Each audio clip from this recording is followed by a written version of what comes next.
Hello Buff Axomiya channel আজি এটা এক্সপেৰিমেন্টৰ ওপৰত কথা পাতিম হেতু হল the Stanford marshmallow experiment of 1970 এতিয়া হে এক্সপেৰিমেন্টটো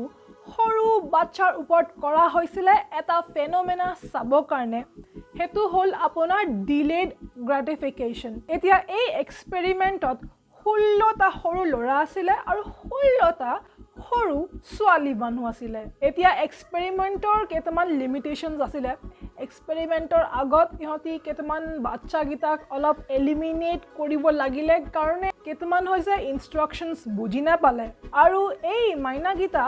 3 to 5 years of ভিতৰত আছিল এতিয়া জুন সিলেক্টেড বাচ্চা আছিল হে গ্ৰুপৰ পৰা ইহতক বহাই থলে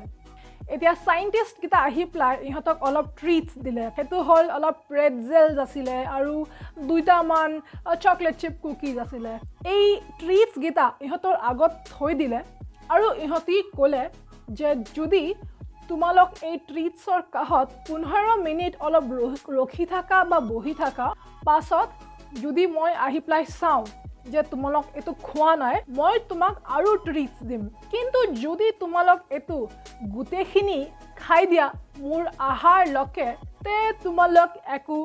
নাপাবা এতিয়া এই ইনস্ট্ৰাকশনস তো বহুত ক্লিয়াৰ আছিল বাচ্চা গিটা দুইটা গ্ৰুপত বহাই থলে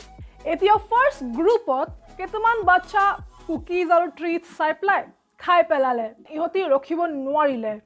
ইহতৰ হেতু কাৰণে কি এক্সপ্লেনেশন আছিল কেতমানে ক'লে পাছত যদি ইহতি ট্ৰিটস নাপায় বহুত বেয়া হ'ব হে কাৰণে ট্ৰিটস কিটা ইহতৰ কাহত আছে খাই দিব লাগে হে কাৰণে খাই দিলে আৰু সেকেন্ড গ্ৰুপটো জুনে ট্ৰিটস খোৱা নাছিলে এই 15 মিনিটছৰ কাৰণে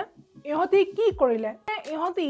নিজকে ডিস্ট্ৰাক্ট কৰিব চেষ্টা কৰিলে কেতমানে নিজে গান বনাই আছিল শুই আছিল সিলিংৰ ওপৰত চাই আছিল কিবা না কিবা কৰি প্লাই ইহতক নিজকে ডিস্ট্ৰাক্ট কৰাই ৰাখিবলৈ টেকনিক্স বিচাৰিব চেষ্টা কৰিলে এতিয়া এই এক্সপেৰিমেন্টৰ ওপৰত দুটা ফলো আপ হল ফাৰ্স্ট ফলো আপটো হল 10 বছৰৰ পাছত এই বাচ্চা গিটা কি কৰি আছিল এই টিনেজাৰ্স গিটা জুনে ফাৰ্স্ট গ্ৰুপত আছিল আৰু জুনে সেকেন্ড গ্ৰুপত আছিল ইহতৰ বিহেভিয়াৰ ডিফাৰেন্স বহুত আছিল সেকেন্ড গ্ৰুপত আছিল জুনে ৰখি আছিল হেই ট্ৰিটস কিটা একেবাৰে খাই দিয়া নাই ইহতৰ SAT scores college level studies performance level বহুত হাই আছিল বহুত ভাল আছিল আৰু ইহতি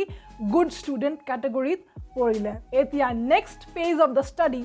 40 years later ইহতি ফলো আপ কৰিলে আৰু বহুত ডাঙৰ ডিফাৰেন্স পালে যোন বাচ্চা গিটা ফাৰ্স্ট গ্ৰুপত আছিল যাৰ কাহত ডিলেড গ্ৰেটিফিকেশনৰ সিস্টেমটো নাছিল ইহতৰ অলপ ক্ৰিমিনাল টেন্ডেন্সিজ আছিল নেগেটিভ বিহেভিয়াৰ্স ট্ৰেটস আছিল ইম্পেশেন্স আছিল অলপ প্ৰবলেমস আছিল কিন্তু যোনে সেকেন্ড গ্ৰুপত পৰিলে 40 years later ইহতি বিচাৰি পালে যে ইহতি প্ৰফেশনাল লাইফত বহুত ভাল কৰিলে ইহতৰ হেলথ আৰু বায়োমাৰ্কাৰ্স বহুত ভাল আছিল আৰু ইহতি ভাল পইচা আৰ্ন কৰিছিল ভাল প্ৰফেশনাল লাইফ আছিল ইহতৰ মানে ষ্টেটাসটো এই গ্ৰুপ এ পৰা অলপ বেলেগ আছিল ফাৰ্স্ট গ্ৰুপৰ পৰা ইহতি এন্টি সোশ্যাল ট্ৰেটস বিচাৰি পালে কিন্তু সেকেন্ড গ্ৰুপৰ পৰা পজিটিভ ট্ৰেটস বিচাৰি পালে তে ডিলেড গ্ৰেটিফিকেশন এনেকুৱা এটা সিস্টেম হয় যোনটো আপুনি ফলো কৰিলে গোলস গিটা এনেকে পাই না যায় কিন্তু হে গোলৰ কাৰণে ওয়াৰ্ক কৰিব কাৰণে হে প্ৰসেসটো overcome কৰিব লাগে অলপকে গৈ থাকিব লাগে I hope this video helps I hope you liked it and I will see you in the next video